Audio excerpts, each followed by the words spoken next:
যে মানুষ কি নিয়ে গুনাহ করে, কোন আশায় গুনাহ করে, কেন মানুষ গুনাহ করে, অবাধ্য হয়।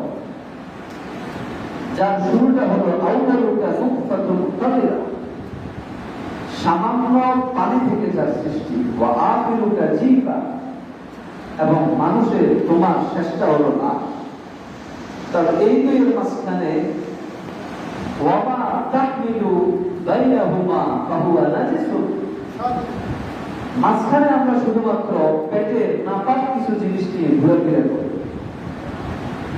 মানুষের দুটো জিনিসে সর্বোচ্চ গুনাহ হয়ে যায়। এক হলো এই জবান, দুই হলো মা বাইনা রিজলাই লজ্জাস্থান। এই দুটি গুনাহ যদি আমরা, দুটি অঙ্গ যদি আমরা সংযত রাখতে পারি, তাহলে আমাদের দ্বারা সম্ভব জীবনে কিছু করা, আল্লাহ আদেশগুলো পালন করা। এজন্য আল্লাহ স্মরণ করিয়ে দিলেন যে আলাম নাজআল লাহু আইনাইন ওয়া লিসানান ওয়া শাফাতাইন, আমি কি তোমাদেরকে জবান দিইনি? এর কারণ হলো জবানটা দিয়েছে সমাজ বলে ডাকার জন্য, আল্লাহ বলে ডাকার জন্য। কিন্তু এই জবান দিয়ে যখন আমি গালিগালাজ করি, অশালীন অশ্রদ্ধ ভাষা, চায়ের দোকানে, টক দোকানে বসে গল্প করি, তখন কিন্তু এটা সৎ ব্যবহার হয় না। এই ক্ষেত্রে রাসূলের হাদিস আরো স্পষ্ট। রাসূল সাল্লাল্লাহু আলাইহি ওয়াসাল্লাম বলেছেন, মাইয়াজমাল লিমা বাইনা লিহইহি ওয়া মা বাইনা রিজলাইহি আযমানু লাহুল জান্নাহ।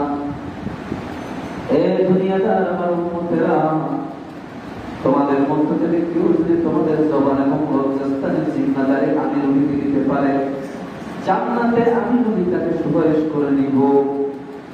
নবী নিজেই দায়িত্ব গ্রহণ করেছেন। আল্লাহর কালাম যেমন সত্য, নবীর বাণী তেমন সত্য। বিশ্ব নবী যেহেতু বলেছেন, এর অর্থ হলো নবীর কথায় কোনো সন্দেহ নাই। এই সন্দেহ যদি পোষণ করি, হয়তো বা নবী একটু বাড়তি বলেছেন কিংবা আগে বেড়ে বলেছেন, আল্লাহ বলেন নাই। তাহলে শুনে রাখতে হবে, হযরত ইবনে আব্বাস রাদিয়াল্লাহু আনহু বলেছেন, কুল আতিউল্লাহ ওয়া আতিউর রাসূল।